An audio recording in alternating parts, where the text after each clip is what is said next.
Hello everyone, previous class we have seen fundamentals of thermal conduction. आगे बढ़ाएंगे। दो ही important फॉर्मूले हम लोग देखे थे और आज और कुछ इंपॉर्टेंट फॉर्मूले भी देखेंगे।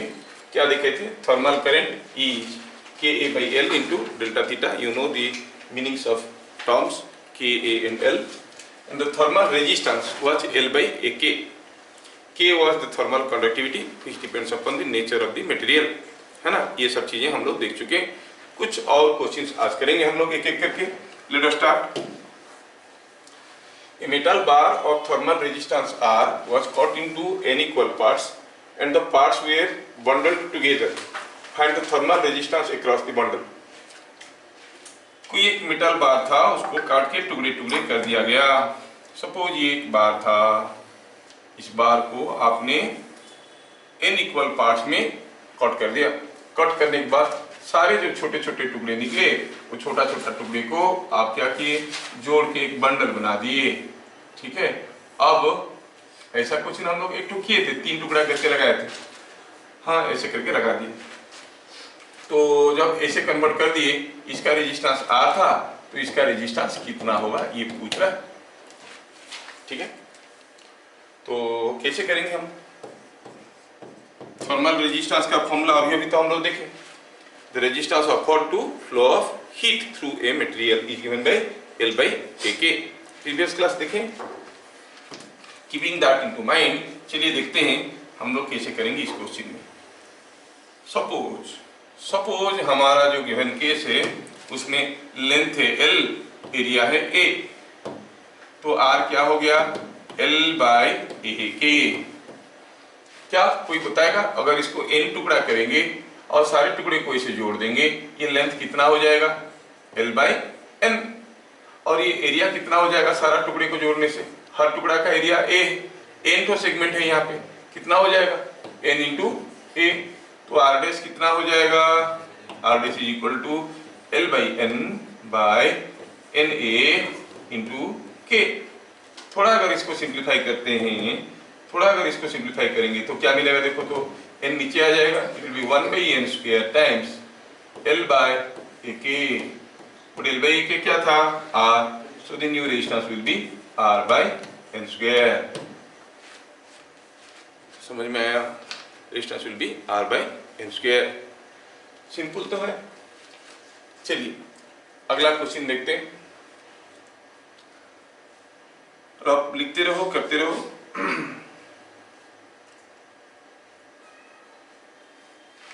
हो गया? आगे बढ़े। चलिए next question. A thin hollow metal sphere has radius R and thickness D. D is very small as compared to R. It is filled with ice at 0 degree centigrade. The sphere was dipped into water at θ degree centigrade. In what time Q amount of heat will be transferred to ice? ठीक है। क्या दिया है इसमें? आप लोग question को देखो, क्या दिया है? क्वेश्चन में दिया है कि कोई एक थीन होलो मेटल स्फीयर है। ठीक है, ये एक मेटल स्फीयर है। हाँ, क्या दिया है इस क्वेश्चन में? थोड़ा ध्यान से देखिए। क्वेश्चन में दिया है कि hollow metal sphere has radius R and thickness D। मतलब ये होलो है जिसका रेडियस है R, ठीक है, और थिकनेस कितना दिया है? D। ये जो थिकनेस है ये दिया है D। D is very very small as compare to R। This is filled with ice. Ice है मतलब 0 डिग्री सेंटीग्रेड में है आइस, और उसके चारों तरफ क्या है? Water at θ degree centigrade. मतलब the surrounding is having water at θ degree centigrade. तो पूछा है कितना समय में Q अमाउंट ऑफ हीट इसके अंदर आएगा। In how much time Q amount heat will be entering into this. अब देखो, जैसे हीट अंदर आएगा आइस मेल्ट करने लगेगा, लेकिन मेल्ट करते वक्त भी आइस का टेम्परेचर वही रहेगा। That means the temperature difference is remaining same. हमें पूछा गया है कितना समय में। अगर हम किसी तरह से पता कर लेंगे what is the rate of flow of heat, है ना। आइए, अगर हमें पता चल जाएगा तो T निकालना कोई मुश्किल नहीं है। आप कहोगे T is nothing but Q by I। ऐसे कर लेंगे तो ये हो गया हमारा क्लू। इसको लेके हम लोग क्वेश्चन को अभी सॉल्व करेंगे। ठीक है। अब पहले हमें आई अगर पता चल जाएगा किसी तरह से हमारा काम निकल जाएगा। ठीक है, आई कैसे निकालेंगे, how to find the value of I. चलिए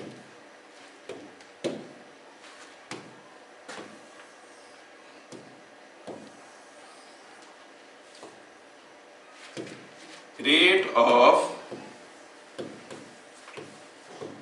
हीट इन फ्लो, हीट किस रेट में अंदर फ्लो करेगा, is equal to thermal current, is equal to thermal current. अब थर्मल करंट क्या है formula, it is equal to K A by L, के ए बाई एल। करंट कैसे जा रहा है, बाहर से अंदर की तरफ जा रहा है।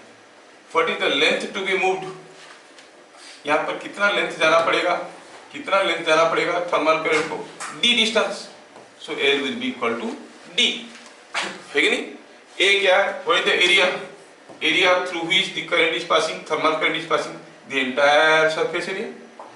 कोई एक स्फीयर जिसका रेडियस आर है उसका सरफेस एरिया क्या है, 4 पाई आर स्क्वायर। बस वैल्यू डाल दीजिए, वैल्यू डाल देंगे तो मिल जाएगा what is the rate of heat flow. तो कितना हो जाएगा ये 4 pi K R square by D, this is the rate of heat flow. मतलब this much amount of heat is entering per second. Q amount of heat जाने के लिए कितना समय लगेगा, so time taken to transfer Q amount of heat, time taken to transfer Q amount of heat कितना हो जाएगा, ये आपको समझ में आ गया है, ठीक है ना। Time taken to transfer Q amount of heat,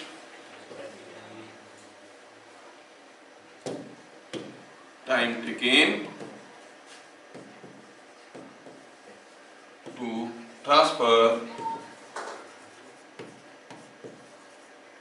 Q amount of heat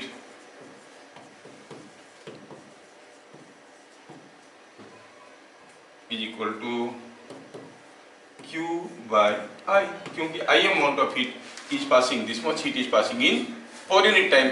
तो Q amount of heat जाने के लिए कितना समय लगेगा, obviously Q by I, Q by I करिए क्या मिल गया, it is coming out to be Q D by 4 pi K square, 4 pi K R square, Q D by 4 pi K R square. क्या ये सबको समझ में आया,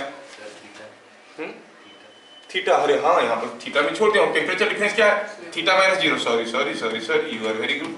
तो ये हो गया थीटा, यहाँ पर थीटा आएगा तो नीचे भी एक थीटा टर्म आ जाएगा, this much into theta, Q D by 4 pi K R square theta. क्योंकि रेट ऑफ हीट फ्लो का फॉर्मूला क्या है, K by L into delta theta, K by L into delta theta होता है rate of heat flow. Theta को छोड़ दिया था, आ गया सबको। चलिए अगला क्वेश्चन देखते हैं। Two large slabs with thicknesses D1 and D2 and thermal conductivities K1 and K2 are in contact as shown. दो ठो स्लैब है, दोनों स्लैब का थिकनेस D1 एंड D2 है और thermal conductivity K1 and K2 है। Find effective thermal conductivity for combination, इस combination का इफेक्टिव थर्मल कंडक्टिविटी क्या होगा। मतलब ये हुआ कि अगर ये कॉम्बिनेशन को मैं एक सिंगल स्लैब से रिप्रेजेंट करना चाहता हूँ, ये एक सिंगल स्लैब है जिसका थिकनेस कितना है, thickness is D1 plus D2 है ना, और इसका इक्विवेलेंट K क्या होगा पूछा है, ताकि इसमें रेट ऑफ हीट फ्लो और इसमें रेट ऑफ हीट फ्लो बराबर रहेंगे। समझ में आ रहा है क्या, मतलब रेट ऑफ हीट फ्लो इसमें जितना होगा इसमें भी रेट ऑफ हीट फ्लो उतना ही होगा, तो हम कहेंगे ये दोनों का इक्विवेलेंट ये स्लैब है। थिकनेस कितना था D1 प्लस D2, यहाँ पर भी D1 प्लस D2, यहाँ पर K1 K2 था, यहाँ पर K इक्विवेलेंट हो गया। K इक्विवेलेंट आपको पूछा गया नहीं, तो दोनों केस में रेट ऑफ हीट फ्लो निकालते हैं, रेट ऑफ हीट फ्लो निकालते हैं। कैसे निकालेंगे, लेट अस गो फॉर, जब दो स्लैब है ऐसे लिखते हैं सॉल्यूशन में, let area of each slab is A, अगर ये बात है तो ये हो गया एक स्लैब जिसका थिकनेस D1 है, ये हो गया दूसरा स्लैब जिसका थिकनेस D2 है, ये K1 है, ये K2 है। तो आप क्या कहोगे? रेजिस्टेंस, थर्मल रेजिस्टेंस कितना होगा? थर्मल रेजिस्टेंस कितना हो जाएगा? Is equal to R is equal to कितना होगा? इसका रेजिस्टेंस क्योंकि हीट को ऐसे फ्लो करना है, इधर से निकलना है, फिगर में दिया गया है। इसका resistance they are in series, तो रेजिस्टेंस का क्या फॉर्मूला होता है? L बाई AK, तो दोनों के रेजिस्टेंस को जोड़ देंगे। सो इट इज, इसका L कितना है, कितना डिस्टेंस जाना पड़ रहा है हीट को इसके अंदर से? D1। एरिया वो तो हम A अस्यूम कर लिए, K1, और दूसरे वाले का D2 बाई A K2। और इक्विवेलेंट स्लैब,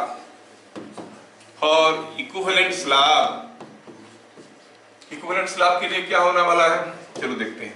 इसके लिए तो हम लोग देख लिए, इक्विवेलेंट स्लैब के लिए भी बात कुछ ऐसा ही है। You have got a single slab जिसका थिकनेस है D1 प्लस D2 और इक्विवेलेंट कंडक्टिविटी है K इक्विवेलेंट, और इसमें भी अगर सेम रेजिस्टेंस मिलेगा तो same rate of heat flow मिलेगा। Rate of heat flow depends upon temperature difference by resistance, है ना? तो रेजिस्टेंस अगर दोनों का बराबर है हम कहेंगे इसका इक्विवेलेंट ये है। और equivalent slab R is equal to कितना है? It is L by AK, L मतलब D1 प्लस D2, क्योंकि हीट को यहां से घुस के इधर से निकलना है। एरिया तो A है, K कितना है? K equivalent. तो क्या कहेंगे? सो इन दोनों को इक्वेट करो, D1 plus D2 by A K equivalent is equal to D1 by AK1, D2 by AK2। Area हमें मालूम नहीं था और वो कैंसिल भी हो गया दोनों तरफ से, area is cancelled out. Now D1 by K1, D2 by K2। तो K इक्विवेलेंट का वैल्यू क्या हो जाएगा? आप यहां से निकाल सकते हो आसानी से। Now you can find out the value of K equivalent. K equivalent का वैल्यू हमें आसानी से यहाँ पे मिल जाएगा। सो क्या मिला? Implies K equivalent is equal to, इसको इधर ले लो, बाकी सारी चीज को इधर लेना। It is D1 plus D2 by D1 by K1 plus D2 by K2। ठीक है, बुक का क्वेश्चन है। Equivalent conductivity of the medium क्या आ जाएगा? D1 plus D2 by D1 by K1 plus D2 by K2। क्या ये चीज सबको समझ में आ रहा है ना? ठीक, चलिए नेक्स्ट क्वेश्चन देखते हैं। Water in a pond starts freezing by rejecting heat from water to air. The time taken to form ice layer of thickness D is T0. The total time taken to form ice of thickness 2D. ठीक है, पहले वाला था D, दूसरे वाला है 2D। 2D thickness का ice बनाने के लिए कितना लगेगा? It will be equal to 2T0, less than 2T0, less than 2T0, more than 2T0, can not be said. चलिए सोचते हैं। बोला किसी एक पॉन्ड में जो वाटर है वो फ्रीज होने लगा। क्यों? क्योंकि यहाँ से पानी से हीट सराउंडिंग में भाग रहा है। तो कोई कोल्ड कंट्री होगा जहाँ से हीट भाग रहा है, तो ये धीरे धीरे फ्रीज होने लगा, यहाँ से पानी भागने लगा। बोल रहा है कि पहला D थिकनेस का वाटर आइस बनाने के लिए टाइम लगा, ये D थिकनेस है, टाइम लगा T0। 2D थिकनेस बनाने के लिए टाइम 2T0 लगेगा, या उससे ज्यादा लगेगा या उससे कम लगेगा। क्या क्वेश्चन सबको समझ में आया? अब सोचो, पहला D थिकनेस बनने के बाद यहाँ का जो पानी है, ये पानी से हीट को बाहर भागने के लिए आइस के अंदर से जाना पड़ेगा। And height is a, ice is a good insulator, ठीक है ना? तो ज्यादा समय लगेगा, आसानी से नहीं जा पाएगा। तो अगर पहला थिकनेस D को बनाने के लिए टाइम लगा T0, दूसरा D बनाने के लिए टाइम T0 लगेगा कि उससे ज्यादा लगेगा? ज्यादा लगेगा। That means total 2D thickness का आइस लेयर बनाने के लिए जो टाइम लगेगा that will be equal to और लेस देन और more than 2T0, more than 2T0। Answer हो गया मोर देन 2T0। एक मेडिकल एंट्रेंस का क्वेश्चन है, ठीक है? It will be more than 2T0। समझ में आ गया सबको? चलिए अगला क्वेश्चन देखते हैं। water in a pond is at 0 degree centigrade. The surrounding is minus theta degree centigrade. Surrounding temperature कितना है? minus theta degree centigrade. Heat is received from ground to water at a rate q watt per meter square. If thermal conductivity of ice is K, find maximum thickness of ice layer that may form. कितना maximum thickness हो सकता है ice layer का, वो हमें पता करना। Question को थोड़ा ध्यान से देखिए। हुआ क्या है, पॉन्ड है, पॉन्ड में पानी है जो कि 0 डिग्री सेंटीग्रेड में है, surrounding temperature minus theta degree centigrade है, और क्या हो रहा है, यहाँ से हीट भाग रहा है तो धीरे धीरे आइस फॉर्मेशन हो रहा है। लेकिन डाटा ये भी दिया है कि नीचे से ग्राउंड से भी कुछ heat because of warm ground, तो कुछ हीट इस तरह आ रहा है। कितना हीट आ रहा है? Q watt per meter square, Q watt per meter square. Let area of base is A, heat entering per unit time, entering per unit time from base, base से कितना हीट पर यूनिट टाइम अंदर जा रहा है बताइए। अगर Q watt of heat is coming per unit area, मतलब 1 मीटर स्क्वायर एरिया में Q amount of heat enter कर रहा है, तो बेस से A एरिया में कितना हीट एंटर कर रहा होगा? Q into A। इधर क्लियर? अब हीट इधर से घुस रहा है और इधर से सराउंडिंग में भागे। अगर जल्दी जल्दी हीट भागेगा सराउंडिंग में और धीरे धीरे हीट अंदर आएगा तो ये फ्रीज होने लगेगा। तो दिया है कि ये फ्रीज हो रहा है, फ्रीज हो रहा है। और बताओ मैक्सिमम कितना थिकनेस होगा। सपोज हम कहेंगे यहाँ तक होगा, उसके बाद नहीं होगा, यहाँ तक होगा उसके बाद नहीं होगा, का मतलब हमें देखना है फर्दर आइस फॉर्मेशन नहीं होगा जब जब जितना हीट घुस रहा है उतना हीट निकल रहा है। Rate of inflow is equal to rate of outflow, तो और कोई हीट बाहर नहीं जा रहा है तो आइस फॉर्मेशन बंद हो जाएगा। नहीं, आइस फॉर्मेशन कब तक होगा? जब तक ज्यादा हीट भाग रहा है, कम हीट अंदर आ रहा है। लेकिन एक थिकनेस बढ़ने के बाद हीट को बाहर फ्लो करने के लिए कुछ मुश्किलें, कुछ रेजिस्टेंस मिलने वाले हैं, है ना। तो जब rate of outflow, heat outflow will be equal to rate of inflow, तो आप कहोगे no further heat transfer will take place and the temperature will not further, I mean the ice will not further be form. समझ में आया? तो ठीक है। Rate of let thickness of ice layer is D, लिखेंगे। let final thickness of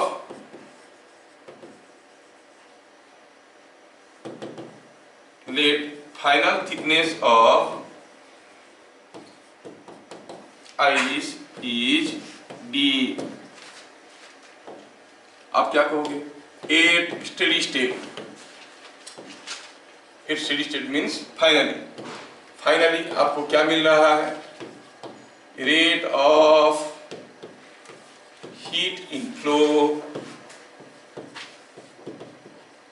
must be equal to rate of heat outflow. Heat outflow, जिस rate में heat अंदर जा रहा है उसी रेट में हीट बाहर जाएगा, तो कहाँ और आइस फॉर्मेशन होगा? नहीं, heat total amount of heat is remaining same. Rate of heat inflow क्या है? अब ये भी तो देखें, rate of heat inflow was Q into A. Assume किए कि base area A, so it is Q into A। So rate of heat flow is equal to rate of heat outflow, rate of heat inflow. Inflow कितना हुआ? QA। Rate of heat outflow क्या होगा? थोड़ा सोचो तो। यहाँ का temperature है 0 डिग्री सेंटीग्रेड, यहाँ का टेम्परेचर, एयर का टेम्परेचर है माइनस थीटा डिग्री सेंटीग्रेड, और हीट यहाँ से भाग रहा है। तो रेट ऑफ हीट आउटफ्लो का क्या फॉर्मूला निकलेगा? आई किस रेट में हीट फ्लो कर रहा है? I is equal to K A by L delta theta. ठीक है, लिखते हैं। इट इज के A by L delta theta. क्या आप बता सकते हो यहाँ पर हमें एल का वैल्यू क्या लेना चाहिए? एल का वैल्यू लेना क्या चाहिए?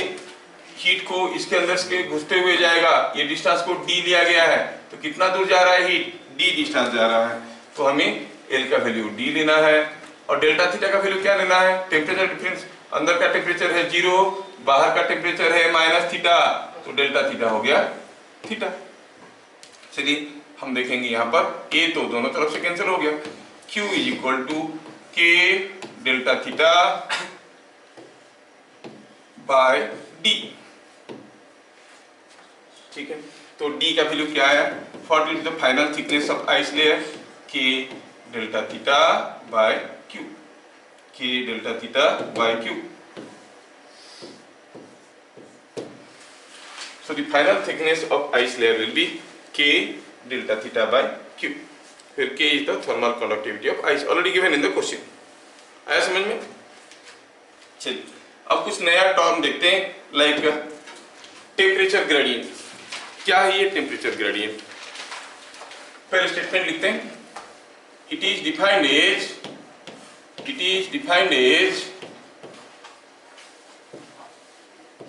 the change in temperature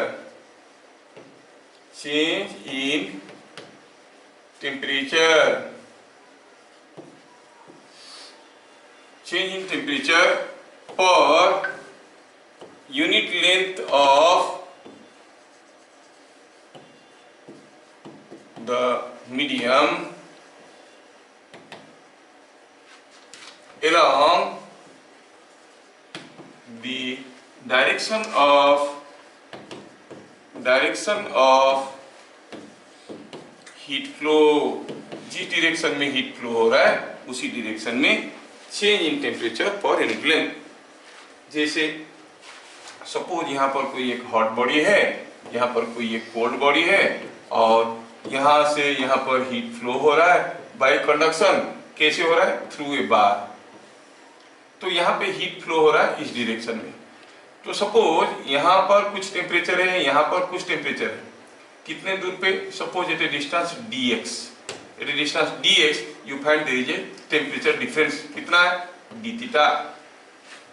तो d थीटा टेम्परेचर चेंज हो रहा है ओवर ए लेंथ dx, तो टेम्परेचर ग्रेडियंट क्या हो गया? d theta by dx। Change in temperature per unit length in the direction of heat flow. तो क्या कहेंगे? टेम्परेचर ग्रेडियंट कितना है? Is equal to D theta by D x. अब ये D theta by D x को समझने की कोशिश करेंगे। डी थीटा क्या है? Temperature difference between this two points, ठीक है, और डी एक्स क्या है? इन दोनों के बीच में डिस्टेंस। अभी अगर हम इस सेक्शन को देखते हैं थोड़ा, सपोज ये पॉइंट को हम कहेंगे ए, ये पॉइंट को हम कहेंगे B. What is I? The rate of heat flow between A and B. Thermal current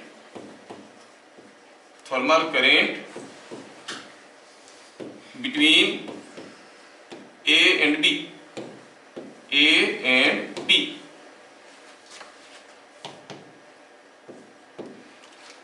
ए और बी के बीच में थर्मल करंट क्या होगा भाई?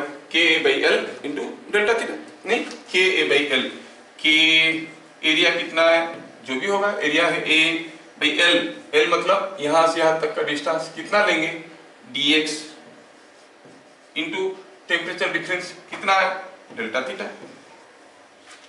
है कि नहीं? के by D x into delta theta. अगर हमें थर्मल करंट मिल गया, थर्मल करंट क्या हुआ?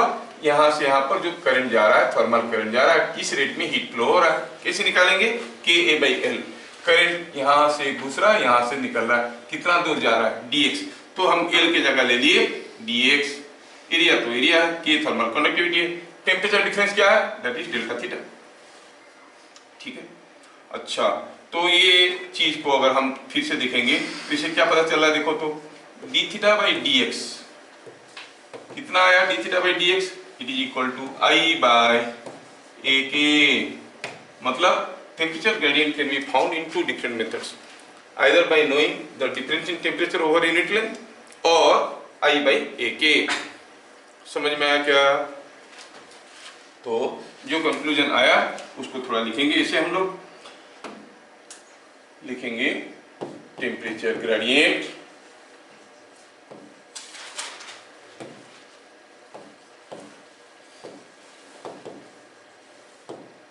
is equal to d theta by dx, where d theta is change in temperature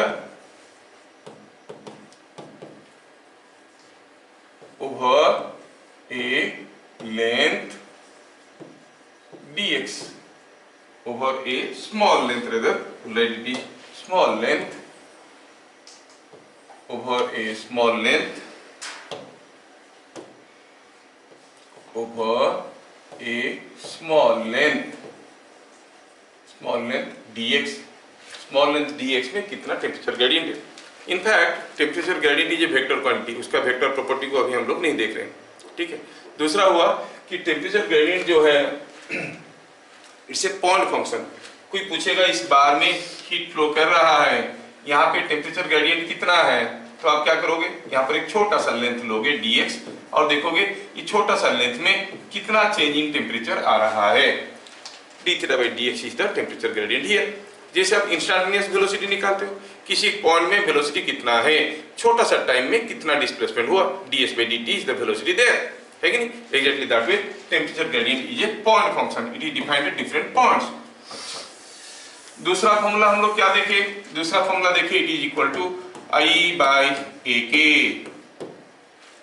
it is I by AK।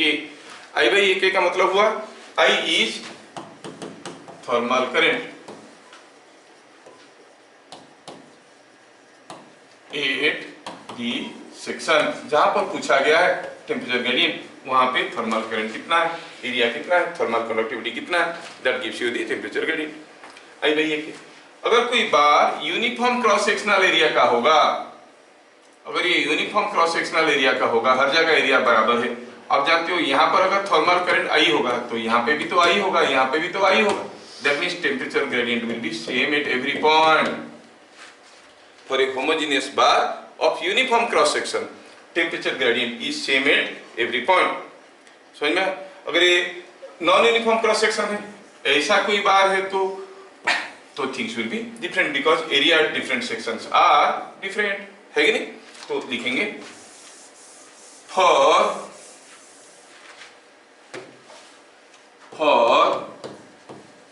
A homogeneous bar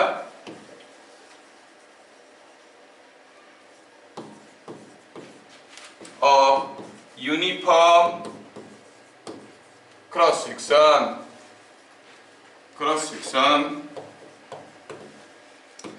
temperature gradient is same at all points, same at all points on it। Suppose हम कहेंगे ये कोई एक uniform bar है, हर जगह area A है, यहाँ का लेंथ L है, एरिया इसका A है, थर्मल कंडक्टिविटी K है, यहाँ का टेम्परेचर θ1, यहाँ का टेम्परेचर θ2, तो आप क्या कहोगे d theta by dx at any point on this bar, चाहे यहाँ पे हो, यहाँ पे हर जगह d theta by dx is same है। मतलब यहाँ पर अगर सपोज जस्ट सोचो कि उसका यूनिट क्या होना चाहिए, बोलो तो डिग्री सेंटीग्रेड पर सेंटीमीटर और पर मीटर, नहीं डिग्री सेंटीग्रेड पर मिलीमीटर। अच्छा सोचो कि यहाँ से 1 सेंटीमीटर जाने से जितना टेम्परेचर डिफरेंस होता है, यहाँ से यहाँ पर 1 सेंटीमीटर जाने से उतना ही टेम्परेचर डिफरेंस होता है। हर 1 सेंटीमीटर में बराबर टेम्परेचर बदलते जा रहा है, ठीक है, हर 1 सेंटीमीटर में टेम्परेचर बराबर बदलते जा रहा है। मतलब 1 सेंटीमीटर में अगर टेम्परेचर एक जगह, मान लो कि इसी जगह टेम्परेचर ग्रेडियंट है 10 degree centigrade per centimetre, suppose 10 degree centigrade per centimetre, तो यहाँ पर अगर 2 सेंटीमीटर का लेंथ लेंगे तो कितना टेम्परेचर मिलेगा, टेम्परेचर डिफरेंस 20, क्योंकि हर सेंटीमीटर में 10 डिग्री सेंटीग्रेड होता है, यूनिफॉर्म है, तो 2 सेंटीमीटर में कितना हो जाएगा 20 डिग्री सेंटीग्रेड, है कि नहीं। एग्जैक्टली दैट वे आप कहोगे L लेंथ में कितना टेम्परेचर डिफरेंस होगा, L लेंथ में d theta by dx into L, d theta by dx into L is the temperature difference. What is the temperature difference here, θ1 minus θ2, तो हम कहेंगे it is θ1 minus θ2 by L, ऐसे निकाल सकते हैं अगर यूनिफॉर्म बार है। और यूनिफॉर्म बार है तो overall temperature difference by total length gives you the temperature gradient. कब, जब ये यूनिफॉर्म बार है, यूनिफॉर्म क्रॉस सेक्शन है, हर जगह क्रॉस सेक्शनल एरिया बराबर है, समझ में। तो टेम्परेचर ग्रेडियंट निकालने के लिए हमारे पास 2 फॉर्मूले आके पहुंचे, एक हुआ I by AK, दूसरा हुआ θ1 माइनस θ2 by L, किसके लिए, for uniform bar of uniform cross section, ठीक है। अगर बार यूनिफॉर्म क्रॉस सेक्शन का नहीं है तो फिर temperature gradient will be different at different positions. समझ में आ रहा है? चलिए, अगर ये चीज हमें समझ में आ रहा है तो देखते हैं। Suppose just for sake of example मैं आपको पूछूंगा कि यहाँ पे कोई एक बार ऐसा है, this is a bar which is connected between, suppose हम कहेंगे यहाँ पर कुछ θ2 टेम्परेचर है और यहाँ पर कुछ θ1 टेम्परेचर है जो कि θ2 से ज्यादा है। I give you 2 points, point A and point B, ठीक है। In figure shown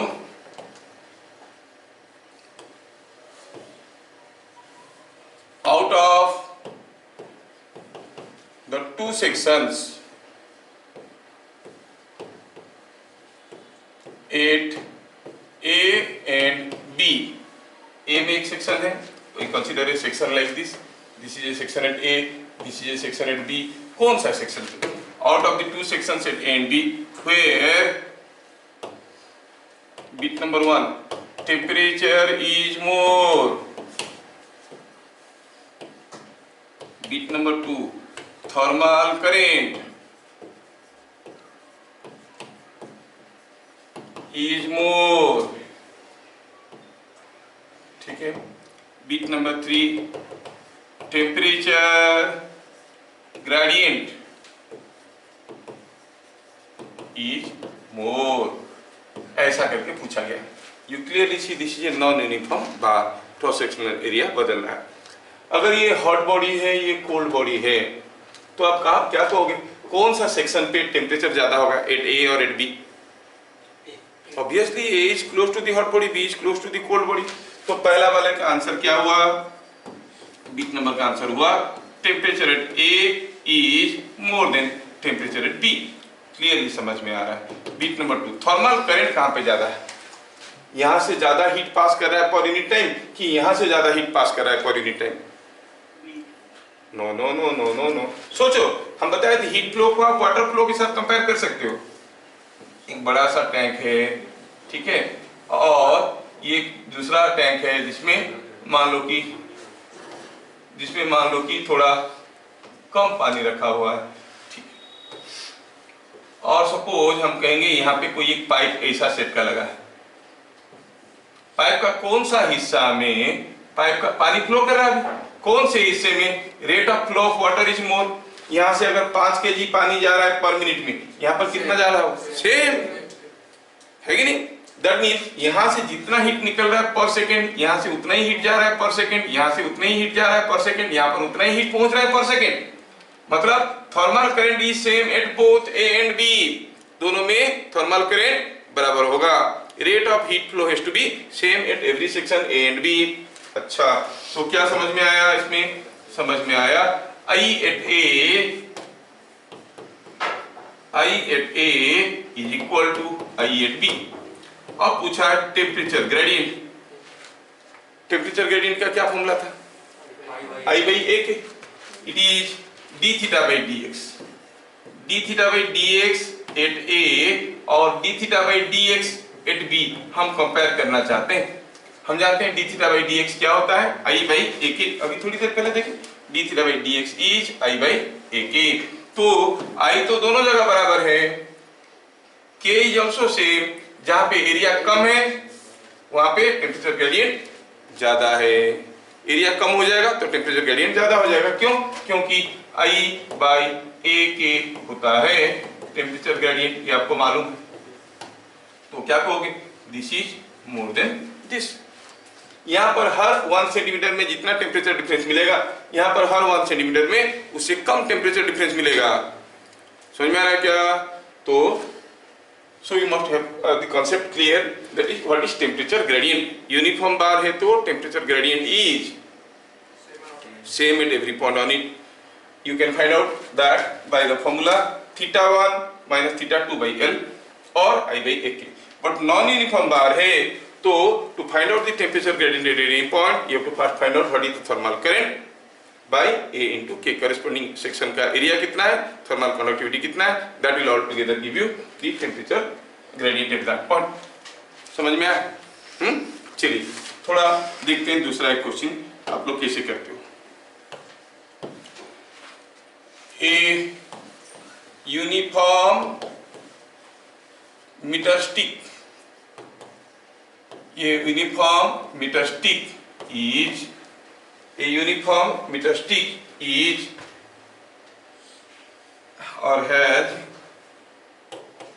a uniform meter stick has its 0 centimeter mark, 0 centimeter mark.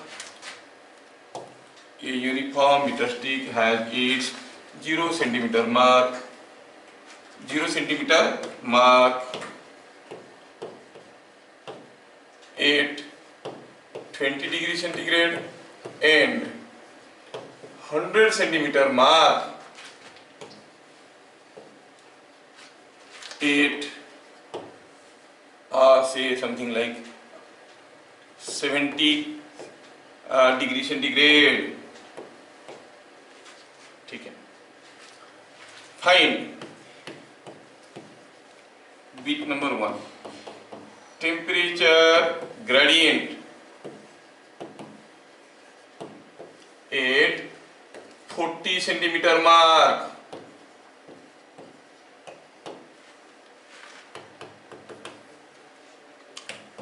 Temperature at 60 centimeter mark.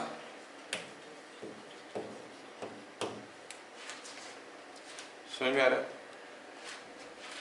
Bit number 3 at which mark, which centimeter mark temperature is 50 degree centigrade. 3 question आपको पूछा गया. Question क्या दिया? कोई एक uniform metre stick है. Here is a uniform metre stick. ये हो गए मीटर स्टिक. ये उसका 0 सेंटीमीटर मार्क है. यहाँ पर 0 सेंटीमीटर है और यहाँ पर 100 सेंटीमीटर है. मीटर स्टिक है तो 1 मीटर ही होगा. ये 100 सेंटीमीटर है. 0 सेंटीमीटर मार्क को हम रखें कितने टेम्परेचर में? 20 डिग्री सेंटीग्रेड में. और 100 सेंटीमीटर मार्क को 70 डिग्री सेंटीग्रेड में रखें. ये हो गई क्वेश्चन. पूछा temperature gradient at 40 centimetre mark. तो ये 0 है, ये 100 है, यहाँ पे 50 होगा तो 40 सेंटीमीटर कहीं यहाँ पे होगा. 40 सेंटीमीटर मार्क. यहाँ पे टेम्परेचर ग्रेडियंट पूछा है ना? पूछा है what is the temperature gradient at the 40 centimetre mark. सोचिए, आप इसको कर सकते हैं. थोड़ा सा अगर सोचेंगे तो हम इसको कर सकते हैं.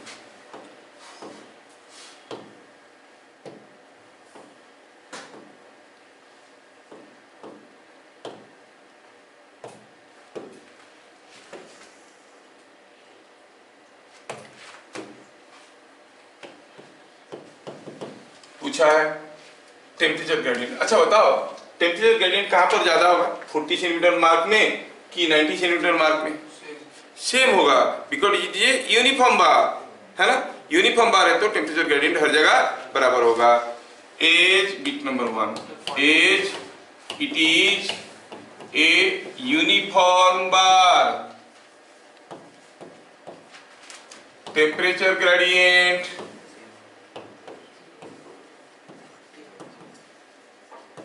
is same everywhere. कितना है d theta by dx? d theta by dx हो गया टोटल चेंज इन टेम्परेचर. कितना? 70 minus 20 over total length. Total length क्या है? 100. तो it is coming out to be कितना आ गया? 0.5 degree centigrade per centimetre. Temperature gradient का यूनिट होता है डिग्री सेंटीग्रेड पर सेंटीमीटर. नहीं, मतलब यहां से अगर 1 सेंटीमीटर जाएंगे, ये 20 डिग्री सेंटीग्रेड है, 1 सेंटीमीटर दूरी पे कितना होगा टेम्परेचर? बढ़ रहा है. कितना बढ़ रहा है? 0.5 डिग्री सेंटीग्रेड पर सेंटीमीटर. तो 20 डिग्री सेंटीग्रेड है 0 में. 1 सेंटीमीटर मार्क पे कितना होगा? 20 प्लस 0.5, 20.5 डिग्री सेंटीग्रेड. समझ में आ रहा है क्या? Temperature is increasing in this direction. And कैसा इंक्रीज कर रहा है? हर सेंटीमीटर में 0.5 सेंटीमीटर डिग्री सेंटीग्रेड इंक्रीज कर रहा है. यहाँ पर ऑलरेडी 20 है 0 सेंटीमीटर मार्क में. कोई पूछेगा 2 सेंटीमीटर मार्क में कितना होगा टेम्परेचर? कितना होगा? 2 सेंटीमीटर में कितना बढ़ जाएगा, 1 सेंटीमीटर में बढ़ता है 0.5, 2 सेंटीमीटर में बढ़ जाएगा 1 डिग्री सेंटीग्रेड, तो हो जाएगा कितना था 20, बढ़ गया 1, तो कितना हो जाएगा 21 degree centigrade. Like that you have to think. तो टेम्परेचर ग्रेडियंट हमें पता चल गया। बिट नंबर 2 में कुछ दूसरा पूछा है। क्या पूछा है बिट नंबर 2 में? टेम्परेचर एट 60 सेंटीमीटर मार्क पूछा है। Sorry, temperature gradient at 40 centimetre mark, तो हो गया। At every temperature every centimetre mark temperature gradient is same, वो तो हो गया। अब हो गया 60 सेंटीमीटर मार्क, क्या होगा 60 सेंटीमीटर मार्क, मतलब यहां से कितना दूर जाओगे आप, 60 सेंटीमीटर जाओगे, है ना, 60 सेंटीमीटर जाओगे तो यहाँ पे टेम्परेचर कितना होगा, यहाँ पे तो आप कहोगे 8 60 centimetre mark theta is equal to, शुरू में था 20, बढ़ जाएगा कितना d theta by D x into कितना दूर गए हैं 60 सेंटीमीटर। क्या सबको समझ में आ रहा है? It is increasing in this direction. यहाँ पे 20 था, 60 सेंटीमीटर गए तो टेम्परेचर कितना बढ़ जाएगा, नहीं कितना बढ़ जाएगा, it is coming out to be d theta by D x का वैल्यू कितना था 0.5 डालो, is it not coming out to be 50 degree centigrade. समझ में आया? सो 60 सेंटीमीटर मार्क पे टेम्परेचर हो जाएगा 50 डिग्री सेंटीग्रेड। दूसरा कुछ पूछा है, ये 50 पूछ लिया था, चलो पूछते हैं यहाँ पे कुछ बदल देते हैं इसको। पूछा है बताओ at what centimetre mark the temperature is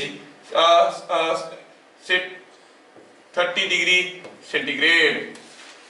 थोड़ा क्वेश्चन में बदलाव कर दिया, 30 डिग्री सेंटीग्रेड कहाँ पे होगा, ये पार्ट तो आप कर सकते हो। कितना सेंटीमीटर मार्क पे टेम्परेचर होगा 30 डिग्री सेंटीग्रेड, ठीक है ना। तो हम कहेंगे late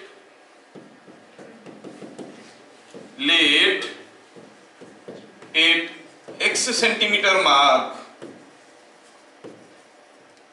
late at x centimetre mark the temperature is, at x centimeter mark the temperature is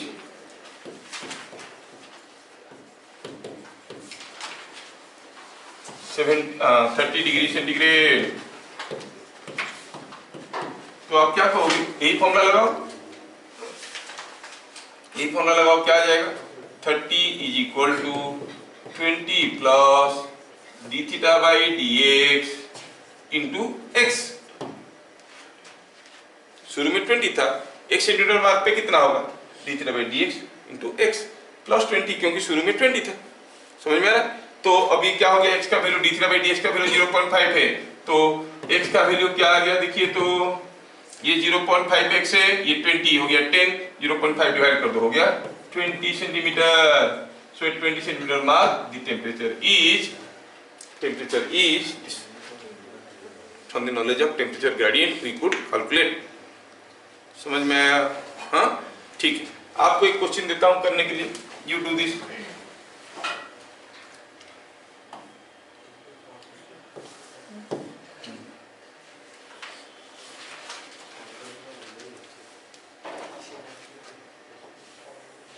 ये क्वेश्चन आपको करना है, ठीक है।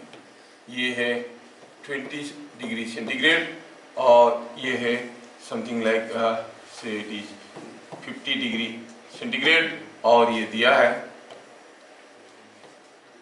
30 सेंटीमीटर। सपोज ये दिया है 15 सेंटीमीटर लेंथ है, लेंथ कितना दिया है 15 centimetre.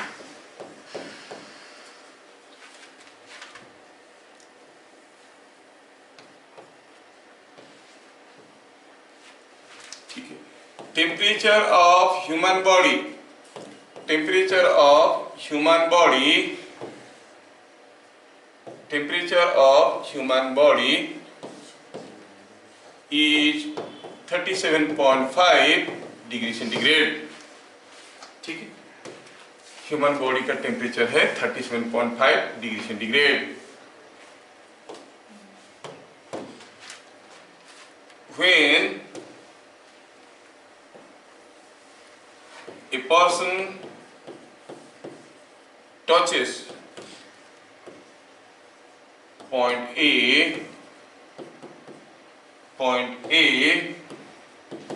on the uniform bar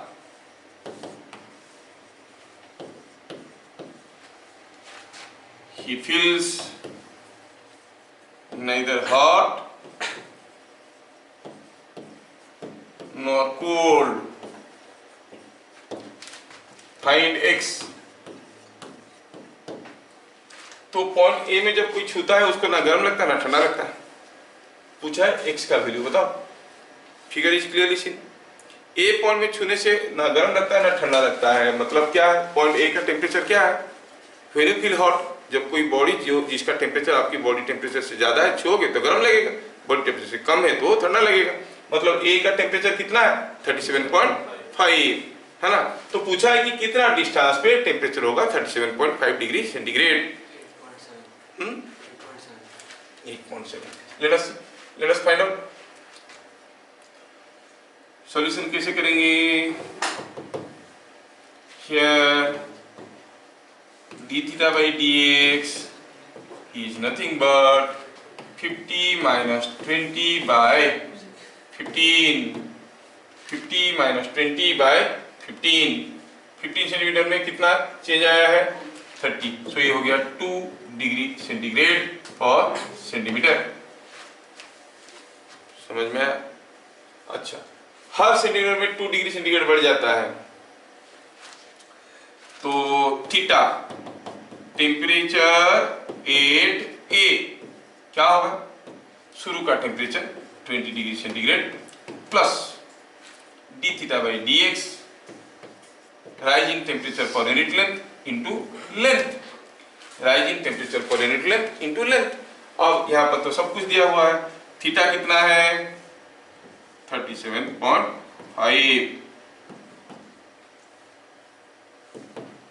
ठीक है। तो टेम्परेचर ए कितना है 37.5 डिग्री सेंटीग्रेड। क्यों? क्योंकि he feels neither hot nor cold. तो यहाँ से x निकालने की कोशिश करिए, इसका वैल्यू 2 है तो ये हो गया 17.5/2। सो x is coming out to be 37.5 minus 20 by d theta by dx, that is calculated as 2 degree centigrade.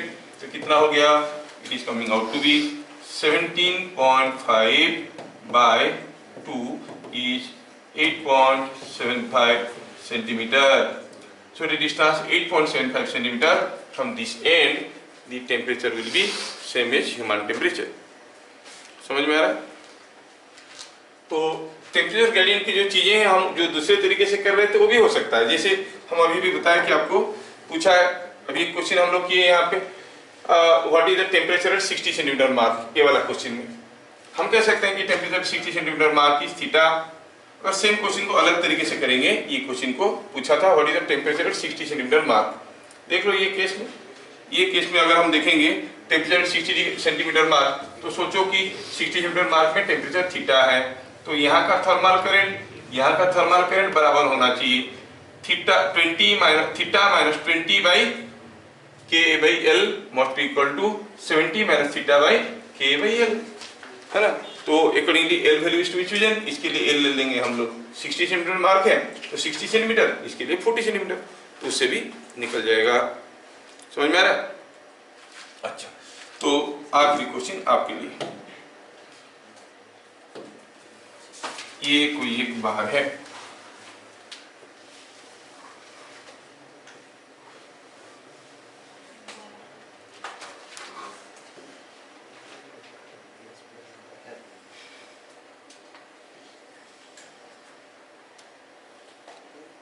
ऐसा दिया हुआ है, यहाँ पे एक टेम्परेचर है, यहाँ पे एक टेम्परेचर है। Suppose this is something like 80 degree centigrade और यहाँ पे दिया गया है 20 डिग्री सेंटीग्रेड, ये दिया है 10 सेंटीमीटर लेंथ, ये दिया गया है से 20 सेंटीमीटर लेंथ, ठीक। और दिया है कि यहाँ का एरिया है, यहाँ का एरिया है A और यहाँ का एरिया है 2A, ठीक। तो ये फिगर को ध्यान से देखिए और क्वेश्चन में क्या पूछा है।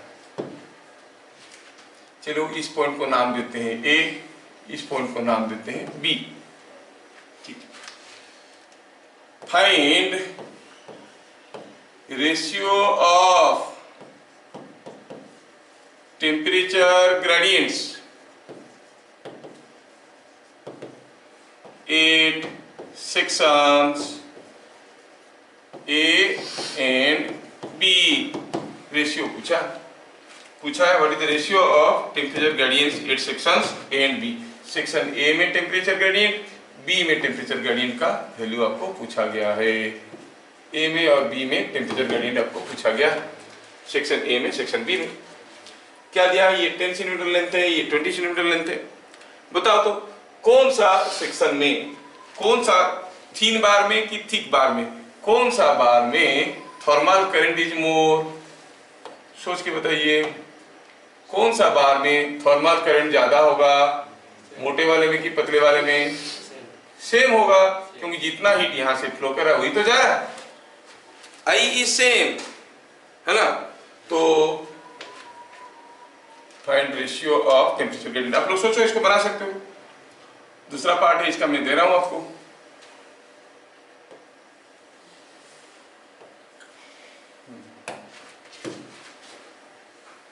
Given both sections are of same material, मतलब दोनों का K बराबर है। तो हम क्या कहेंगे सॉल्यूशन में? Here thermal current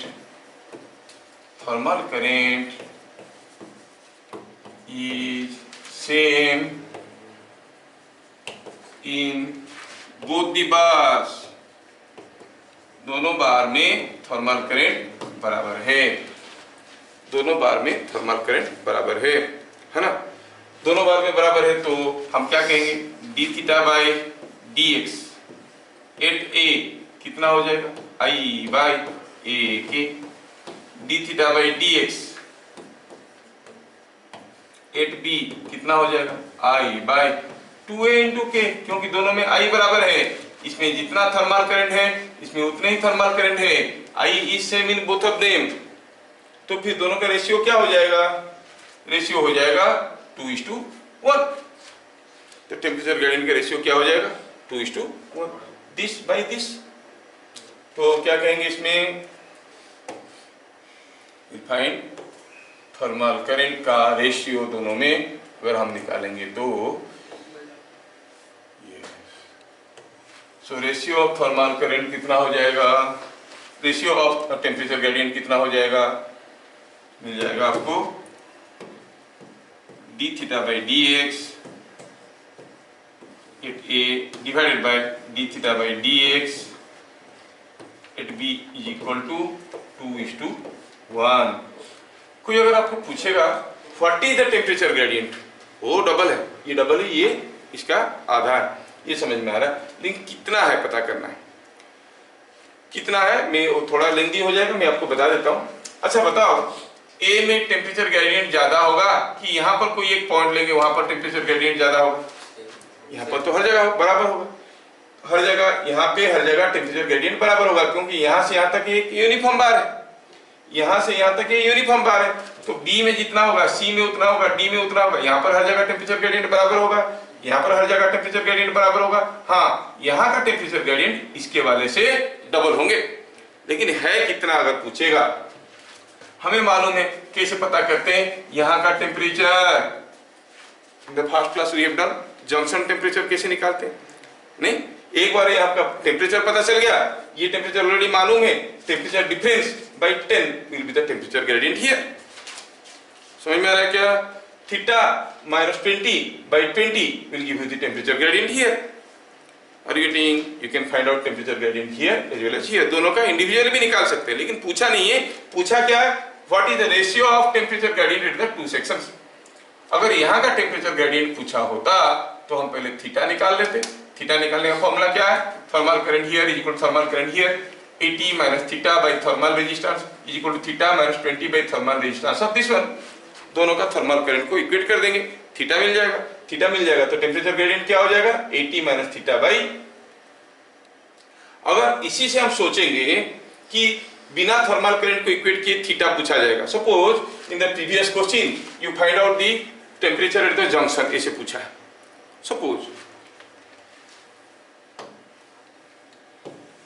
in previous question find junction temperature theta,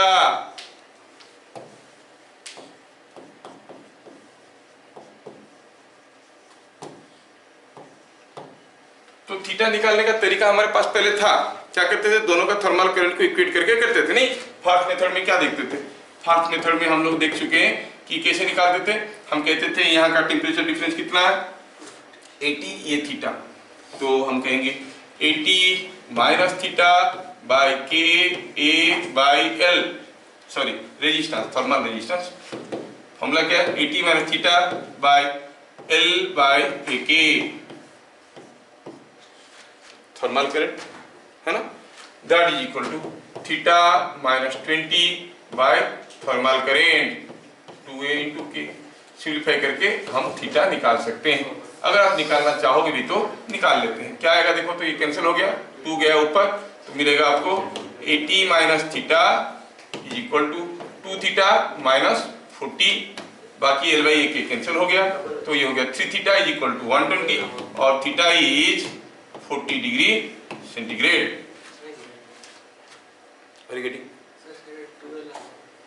length 12 है क्या, उसमें लेंथ अलग दिया है क्या, सॉरी 20 सेंटीमीटर है, सॉरी ये 10 बाई ए के था, ये 20 बाई ए के था, तो कैलकुलेशन गड़बड़ हो गया। ये क्वेश्चन में लेल का वैल्यू अलग अलग दिया हुआ है। चलो वैल्यू के साथ डाल देते हैं, हाँ लिख देते हैं यहाँ पे। अभी हम लोग देखे कि जो thermal current in the first section I1 must be equal to thermal current in the second section. इसमें कितना है 10 बाई ए के और इसमें कितना है 20 बाई 2a के, है कि नहीं। तो देखो तो ये तो 10 बाई ए के ही हो गया ना। तो सिंप्लीफाई करो तो ये कितना आ रहा है, ये थीटा इधर आ गया 2 थीटा इज इक्वल टू 100 और थीटा इज 50 डिग्री सेंटीग्रेड। ये हमारा कन्वेंशनल मेथड जो हम पहले से जानते थे। अभी टेम्परेचर ग्रेडियंट जान चुके हैं, उसको यूज करके कैसे करेंगे। हमें मालूम है कि यहाँ का टेम्परेचर ग्रेडियंट इसका डबल है, यहाँ का टेम्परेचर ग्रेडियंट इसका डबल है। कहेंगे 80 minus theta by 10 is double of theta minus 20 by 20, ऐसे भी कर सकते हैं, है कि नहीं। तो हम क्या कहेंगे सेकंड मेथड में, did as temperature gradient at thin bar और thin section is double of that of thick section। तो इनफैक्ट क्या है कि थोड़ा डिफिकल्ट क्वेश्चन इसलिए करवा दिया क्योंकि नया चैप्टर स्टार्ट करेंगे तो मजा नहीं आएगा, क्लास का समय नहीं बचेगा, इसीलिए इसको सब करवा रहे हैं। आप लोग थोड़ा देख लो, जिनको सिर्फ स्कूल के लिए माथा पीटना है तो वो लोग स्किप कर सकते हैं। As temperature gradient at thin section is double of that of thick section, therefore आपको हो गए थिन सेक्शन में टेम्परेचर ग्रेडियंट कितना है, थिन सेक्शन में टेम्परेचर ग्रेडियंट है 80 minus theta, 80 minus theta, 80 minus theta by 10 centimetre is equal to double of theta minus 20 by 20। समझ में आया क्या, ये इसका टेम्परेचर ग्रेडियंट का डबल है। तो सिंप्लीफाई करिए, अब देखिए क्या है इसमें से थीटा का value, you can do it, करके निकालो थीटा का वैल्यू सेम आ रहा है कि अलग आ रहा है। पहला केस में आया था 50, दूसरा केस में 50 आ रहा है कि कुछ अलग आ रहा है। मेथड बदलने से आंसर नहीं बदलता है, अगर बाय चांस आंसर बदल गया तो मेथड गलत नहीं है, कैलकुलेशन गलत है, ट्राई अगेन, ठीक है। तो क्या कहेंगे यहाँ पे, ये हो गया 10 10 कैंसिल हो गया, 80 minus theta is equal to theta minus 20 और theta is equal to 50 degree centigrade. समझ में। तो सेम क्वेश्चन को हम लोग दो अलग अलग तरीके से एड्रेस कर सकते हैं, using the concept of thermal current या फिर using the concept of temperature gradient. कौन सा मेथड यूज करोगे आपके ऊपर डिपेंड करता है ना। आज की क्लास यहाँ पे खत्म करते हैं, फिर मिलेंगे अगले क्लास। तब तक के लिए जय हिंद। जय हिंद बोलो रे। हाँ।